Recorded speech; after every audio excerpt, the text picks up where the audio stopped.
Yes, Dr. John, what do you want to know? Please ask.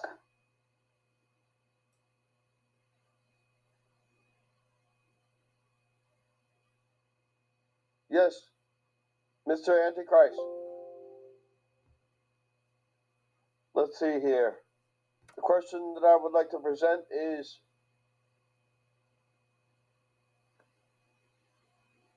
on Sunday morning, Peter and John, the disciple who Jesus loved, ran to the tomb. John outran Peter, but when he approached the tomb, he did not go in. Why?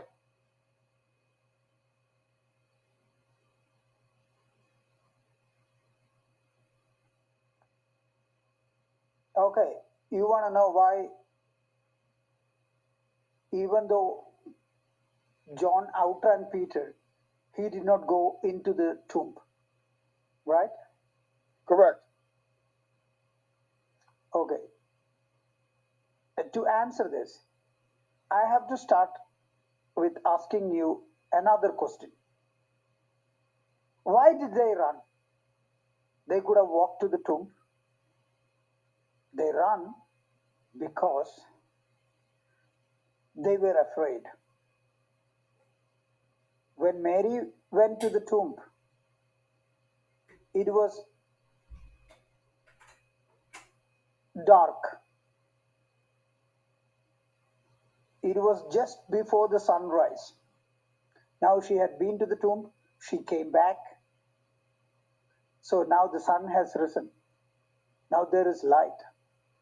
And these apostles of Jesus are wanted by the Jews who have killed their master. Now they want to kill the disciples to put an end. Now they know this, that if they get caught, they might even lose their life, like their master, the fate of their master. They would have the same fate of their master. This is the reason they run. And now look at them. One fellow is running faster than the other. So they were so afraid. And they came to the tomb because Mary Magdalena said, somebody has taken Jesus' corpse away from the tomb.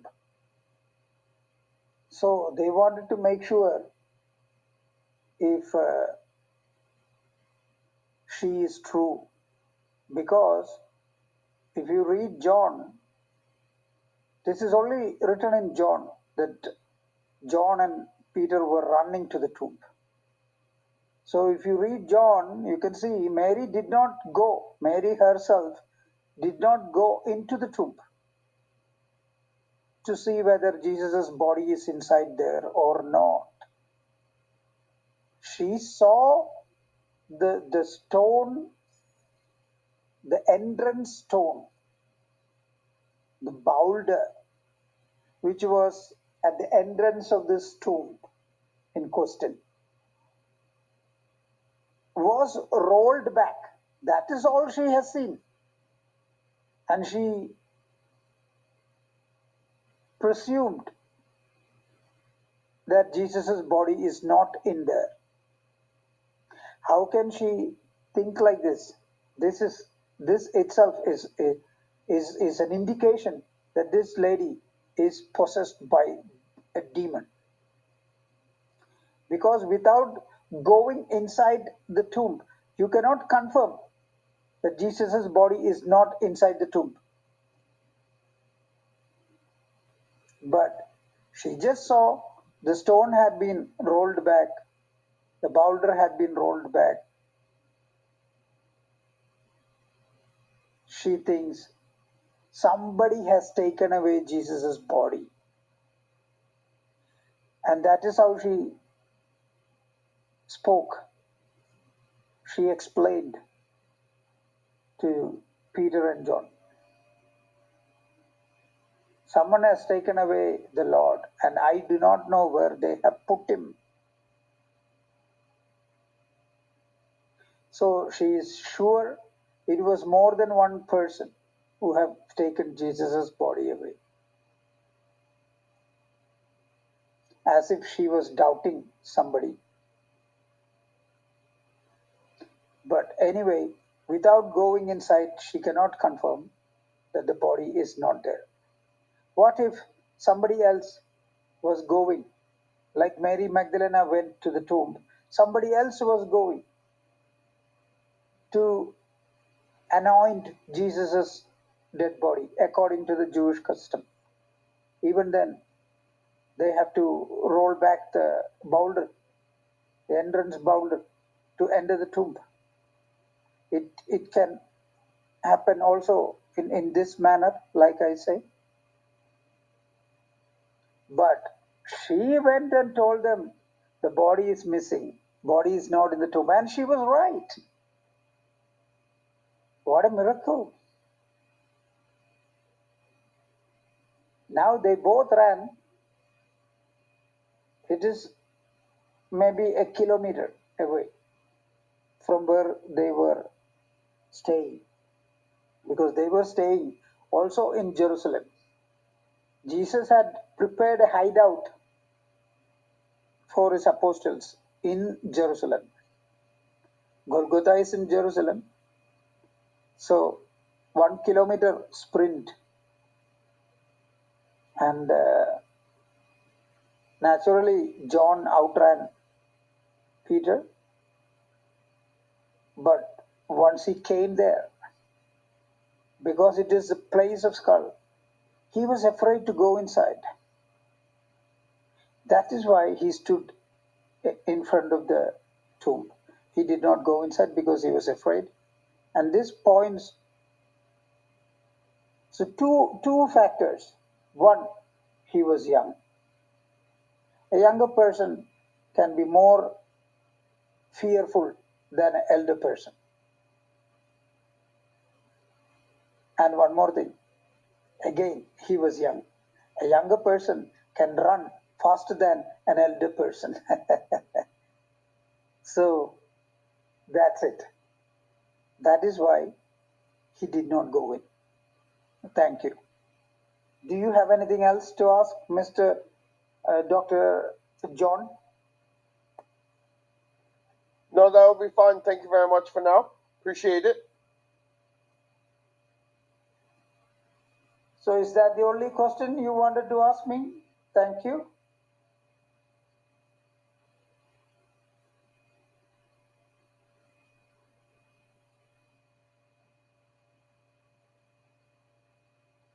I thought you have more questions. Yes, I can ask you more questions, actually. I have some more here. Let me, let's see. Okay,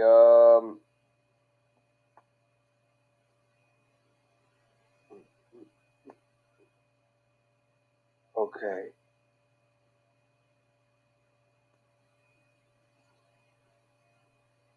Okay, the next question that I have is, why is the place where Jesus was crucified called a place of skull or Golgotha? Both are same. Place of skull in English, Golgotha in Aramaic or Hebrew. It is called place of skull because it was at this place where the Romans used to punish, give death punishment, execute criminals, terrorists, and they used to crucify people, and the convicted person have to carry the cross from the chamber of the governor that is also in Jerusalem, to Golgotha. That is about 800 meters. That's all. It's not that long. The distance is not so long. But 800 meters, you have to carry a big cross. You can see Jesus was falling. He was carrying, but he couldn't complete the walk. He fell down. And one Simon was carrying Jesus' cross to Golgotha.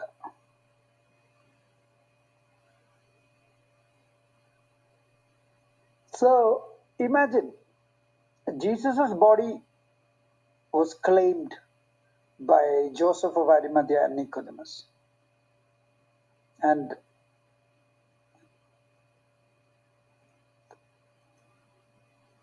the Roman governor of that time gave permission. And they came back to Golgotha and detached Jesus' body from this wooden cross and laid him in a tomb which was nearby at the same place, Golgotha itself. Now, what about those other two men who were crucified along with Jesus? What happened to their body? Or what might have happened to their body? Their dead bodies. Like Jesus says, vultures gather where dead bodies lay. Where there is dead bodies, vultures will gather. So imagine next day, Jesus' body was removed from the cross. But the other two bodies were hanging there. The next day, it is 24 hours. It will start to stink and it will invite vultures. Now vultures will come and eat the flesh from these dead bodies hanging on the cross. Naturally, they cannot eat the skull, and the skull will fall down. That is how the place got the name, the place of skull, or Golgotha. Thank you. Thank you very much. Appreciate it.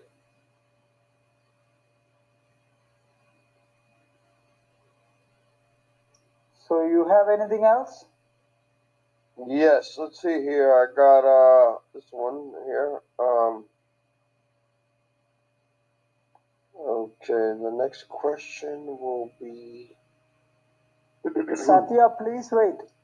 Let me answer Dr. John and then I will get back to you. Please wait. Okay, the next question I have is why did Mary Magdalena go to the tomb very early on Sunday morning? That's a good question.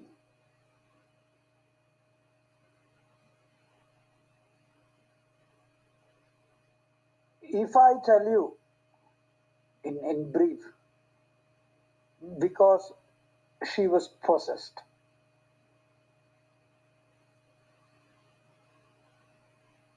If I elaborate, we were talking about John going to the tomb. And that was after the sunrise. When John reached the tomb, it was already, sun has risen. So Mary Magdalena, according to the same book of John, Mary Magdalena went alone to the tomb with the perfume she had prepared during the Sabbath, that is Saturday. And early morning, while it is still dark, she is going to the tomb where even men are afraid to go. How can this woman go alone? Now, if she don't go to the tomb, you don't get a start for the last scene of the gospel. That is the resurrection scene. It starts with Mary Magdalene. Like the birth of Jesus started with a Mary, the second birth, that is the resurrection, is also starting with a Mary. But this Mary, the Bible says, of whom 7 demons, devils, had gone out. So it was a demon-possessed woman. It was not an ordinary woman. You have to know what is spirit possession. Demon is an evil spirit. It is synonymous. Demon, evil spirit. Sometimes Bible say evil spirit instead of saying demon or devil. Demon, devil, evil spirits, it's all synonyms.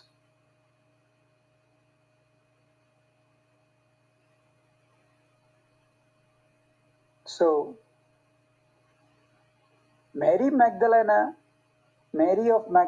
was possessed, which means she was controlled by an evil spirit or many evil spirits. And those evil spirits are controlled by the devil supreme, that is Jesus himself. That is why she goes early morning to the tomb, pretending to anoint Jesus' body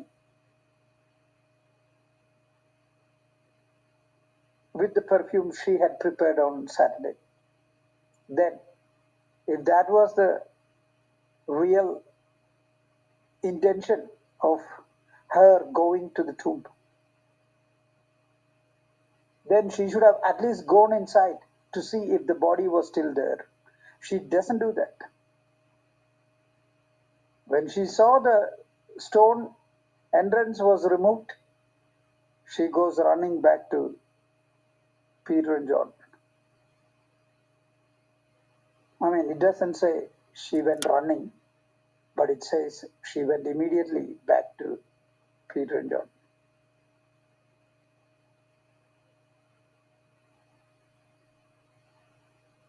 So there is only one reason. And it is because she went to the tomb, she could see the stone had been removed. She could go and tell the disciples that Jesus' body is not in the tomb. Only because of that, Peter and John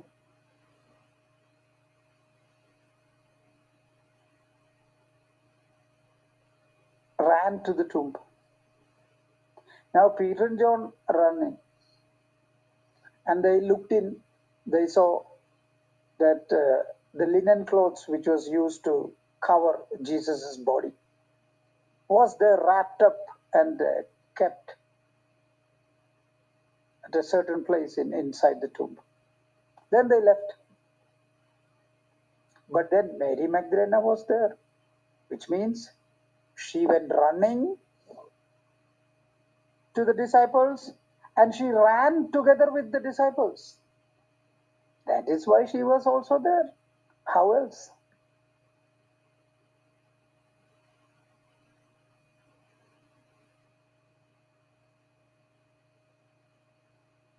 Now, why did she come back? Okay, she has seen that the entrance stone had been removed, and she was convinced Jesus' body has been taken away. And she went and told that to Peter and John. Now, Peter and John are going to the place, to the tomb. Now, why should she run with them? There is no need. She ran. She was not walking. She was running. She was walking, perhaps, from the tomb to Peter and John. But she was running from Peter and John towards the tomb. Why did she? There is no need at all. The only reason that we can find is that she was possessed.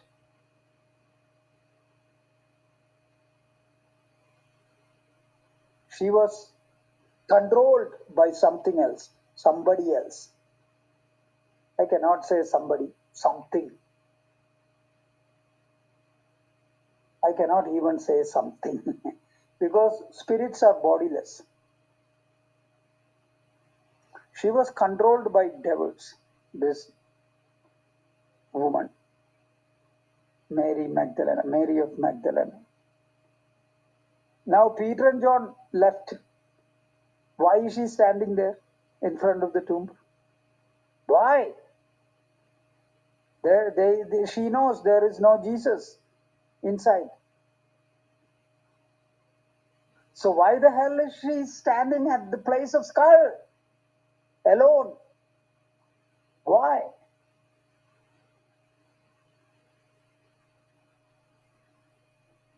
You see? Only if she stand there, Jesus can appear like, two angels and then talk to her. Then like the gardener and talk to her. All this is only possible if Mary Magdalene stand there. Otherwise, it's not possible. So, she was playing, she was dancing to the tune of someone else. And that is the very reason she went early morning to the tomb also. Because it says on Friday evening, Nicodemus came with 100 pounds of perfumes and wrapped Jesus' body according to the Jewish custom, says Bible, and laid his body in the tomb. Okay? And it also says Mary Magdalene witnessed all this. So Mary Magdalene knows that Jesus' body is laid in the tomb according to the Jewish custom. So why should she go again with perfume? There is no reason. Not only that, you see, once Jesus was sitting certain Jewish man's house, then a lady came, and that was a prostitute, a sinner, it says. It doesn't say prostitute. It was a lady and a sinner. So we can, imagine that it was a prostitute because it was a lady and a sinner. Now, she was pouring lot of perfume, 300 dinar worth of perfume on Jesus' feet. That is when Judas objected. What was Jesus' reply there? He said, don't stop her. She is preparing me for my burial. So Jesus' body was perfumed 3-4 days before he died. So there is no need to bring perfumes on Sunday morning. Okay, yet she went. The only reason which I can find is that she was possessed. That's it.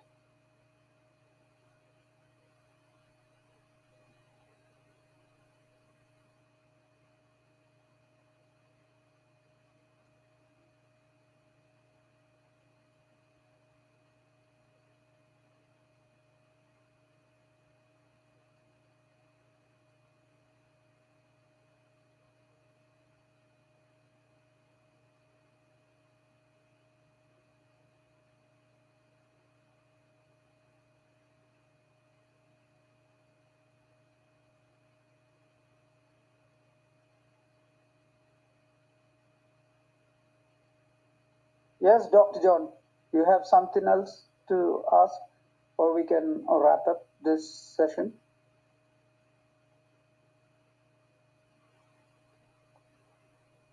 Okay, I have a few more questions here.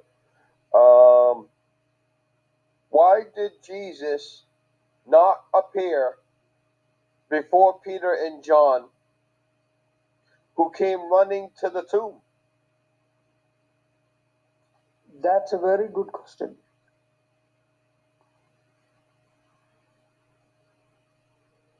Look, Jesus appeared to Mary Magdalene like a gardener. She did not understand it was Jesus, says Bible. She thought it was gardener. But Jesus was talking to her. Yet she did not understand it was Jesus, which means Jesus's face, Jesus's body, which is actually very, very much familiar to Mary Magdalene, was changed into a different face and body that Mary Magdalene does not recognize, cannot relate with Jesus. Now, what about the voice? Imagine I come to you. You know me, Dr. John. I come to you in disguise. I walk in front of you. You don't understand me. But I'm talking to you. Then you will recognize it's me from the voice. You see? But even when Jesus talked to her, she could not understand it was Jesus, which means Jesus not only came in a form that is not familiar to Mary Magdalene, his original form, but also came talked to her in a voice, in a different voice, deliberately. Deliberately. Now,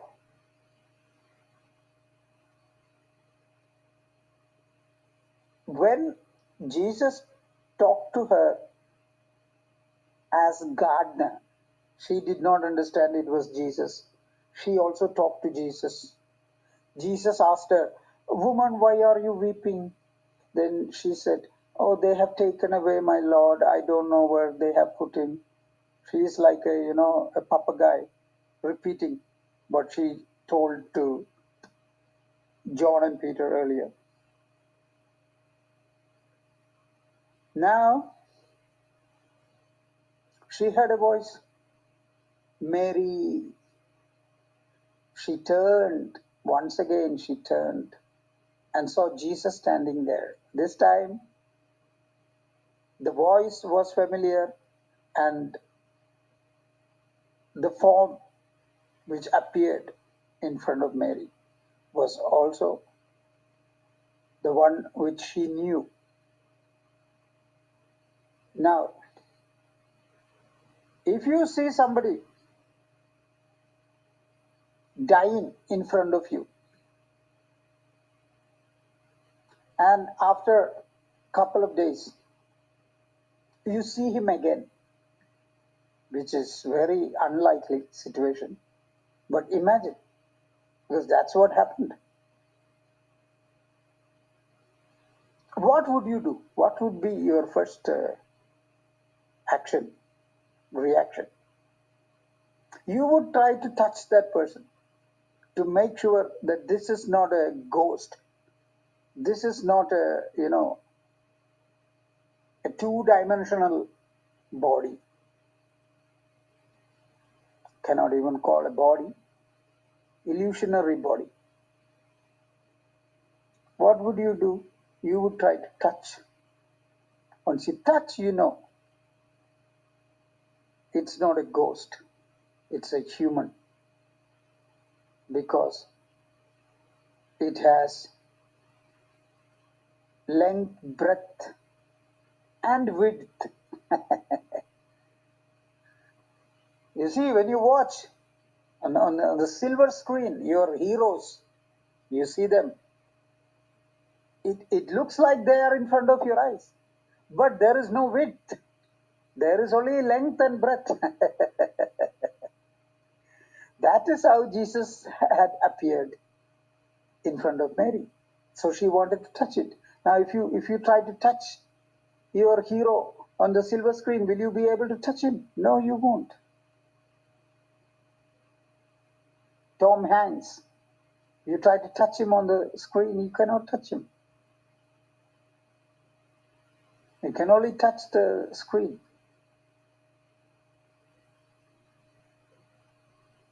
You see?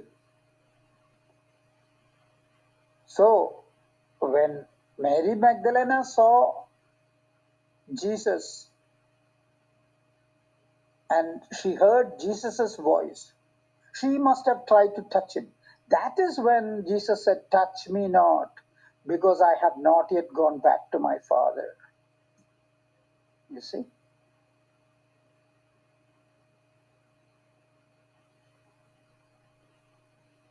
But go to my brethren and tell them, I am going back to my Father.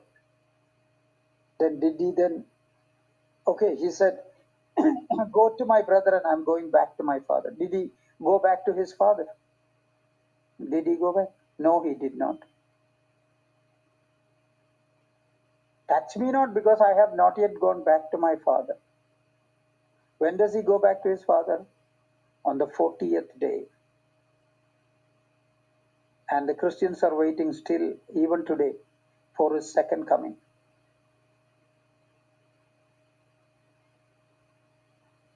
So, touch me not, because I have not yet gone back to my Father. Which means you cannot touch Jesus until Jesus goes back to his Father on the 40th day. Which means that Jesus was eating fish, Thomas touched Jesus's wounds, etc., etc., are all lies. Because nobody can touch Jesus until he goes back to his Father. Goes back to his Father. You see?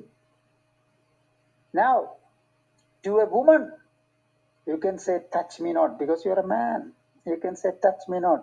Imagine if it was said to John and Peter. Your question was, why Jesus did not appear before John and Peter, right? This is the reason. Because to John and Peter, he cannot say, touch me not. I have not yet gone back to my Father. Then if they say, like Thomas said, says the Bible. Thomas did not say anything like that, actually. That's a different subject altogether. I can prove it also. Now, if they say, I will only believe if I touch you, then there is no Christianity. It's finished. because they could not touch Jesus, because it was the ghost that appeared in front of them. That is why. I hope I have answered you.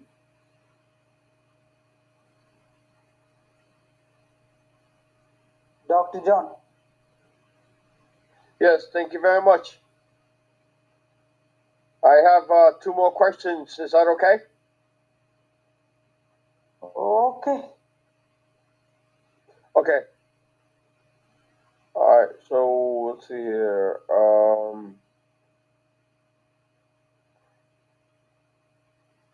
When the disciples, namely Peter and John, went inside the tomb where Jesus' body was laid on Friday night, the body was not there. The body was missing. Why? Excuse me. You're wrong. Your question is wrong. Friday night, the body was missing. Where does it say? Friday night, the body was missing.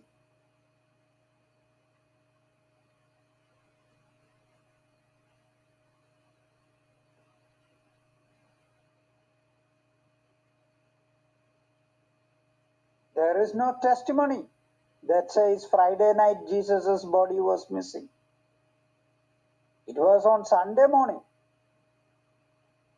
So you have asked a wrong question, Dr. John. Pardon me. Sorry. That was the wrong question. Let me ask another question. When Mary Magdalena went to the tomb on Sunday morning, she found that the entrance stone was rolled back. Who rolled back the entrance stone from the tomb? When and why? That is a good question. That is a very good question. You see,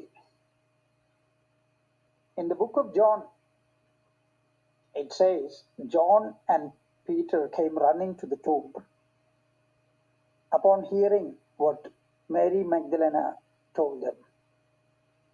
She told them, they have taken Jesus' body away, and I do not know where they have put him. They came running. They went inside the tomb. They saw the linen stripes, the linen cloth that was covering Jesus' dead body was lying there, wrapped up. And they went back. And there it says in the book of John, they still did not know that Jesus was supposed to rise from the dead. Okay, that is Peter and John, the head of the department and the disciple whom Jesus loved. If they did not know, then no one in the group knew Jesus would rise from the dead. Right? So, how can Jews say when that deceiver was alive, he said he will rise from the dead? So now his disciples will come and take away his body and say he is risen from the dead. He is resurrected. So to prevent this, we need to keep guards. So they kept guards. They went to the Roman authorities, and the guards were put in front of the tomb, and the tomb was sealed, the entrance. Says Bible, the book of Matthew, chapter 27. That is where the book of Matthew, chapter 27 end. Now,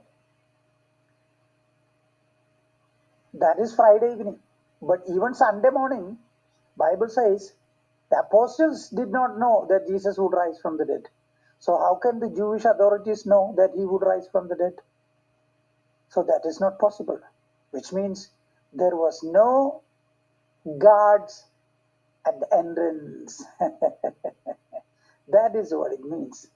And according to John, when Mary Magdalene went to the tomb, the stone had already been removed. She did not see any guards there. Okay. Now, your question is, who removed the entrance stone? Let us imagine Sunday early morning, Jesus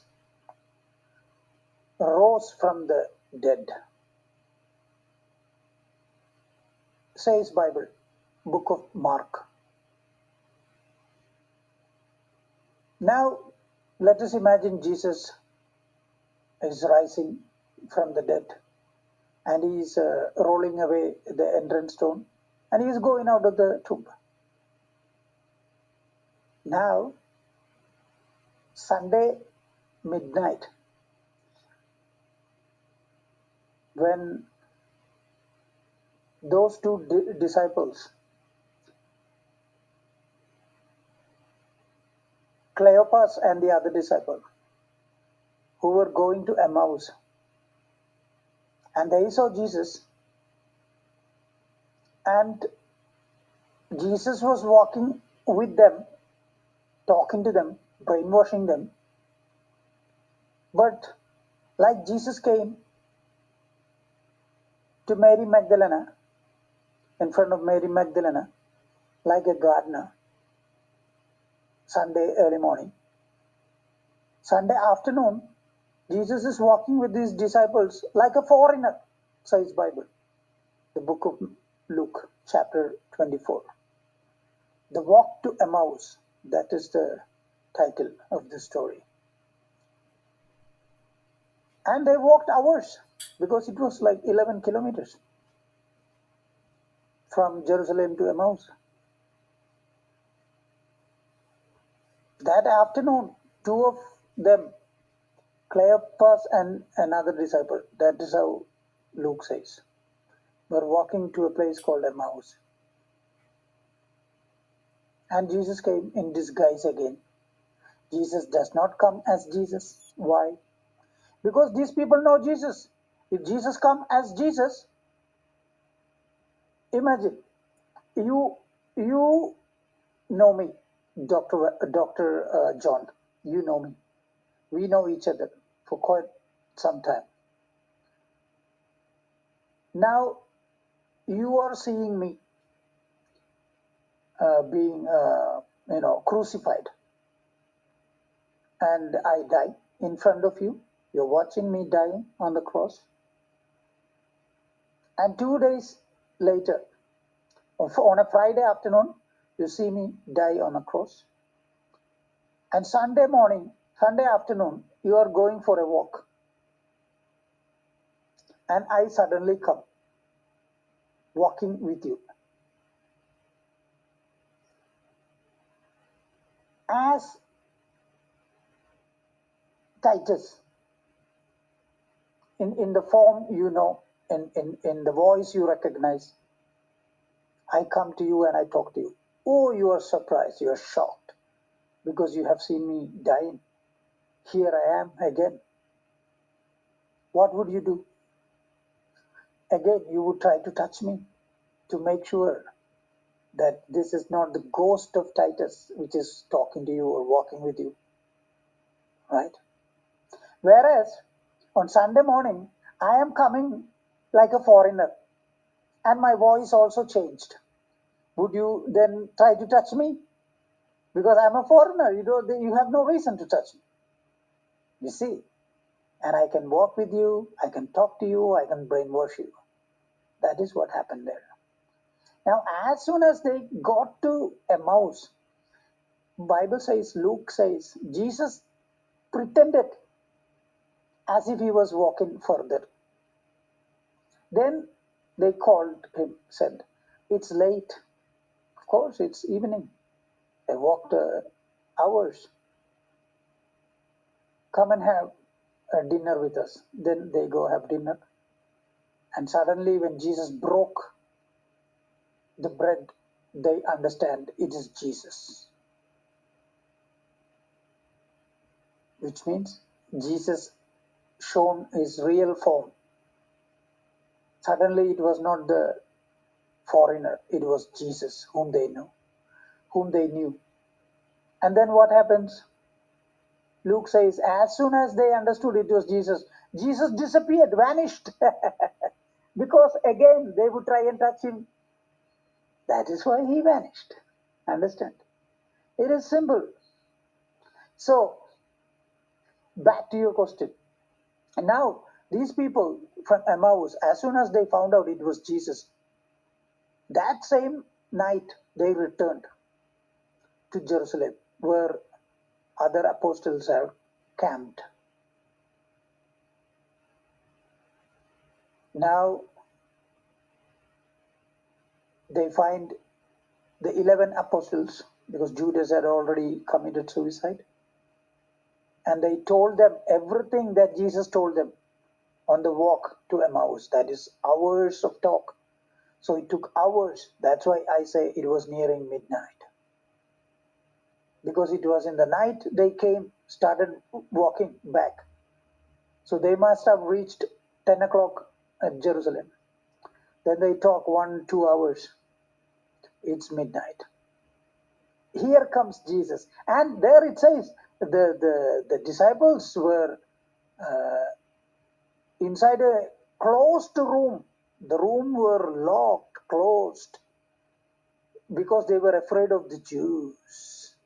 But Jesus stood in their midst and said, peace be unto you. Which means Jesus can enter a room even if it is closed without knocking on the door, without opening the door. Which means that was a ghost. Only a ghost can do like that. Okay? So, if it was Jesus who was resurrected with the body, and he had to move the entrance stone to get out of the tomb, then he cannot enter where the apostles were assembled.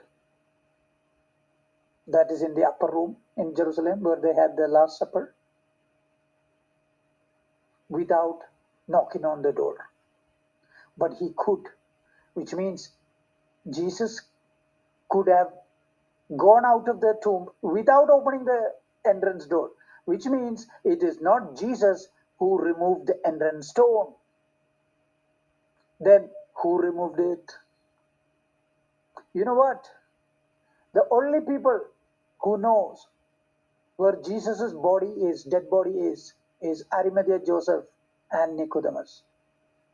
So it is them who have opened it and who have burned Jesus' body into ashes inside the tomb, and took the ash and thrown it into the garden outside the tomb, and left the tomb, leaving the door opened so that the smell would not stay inside the tomb.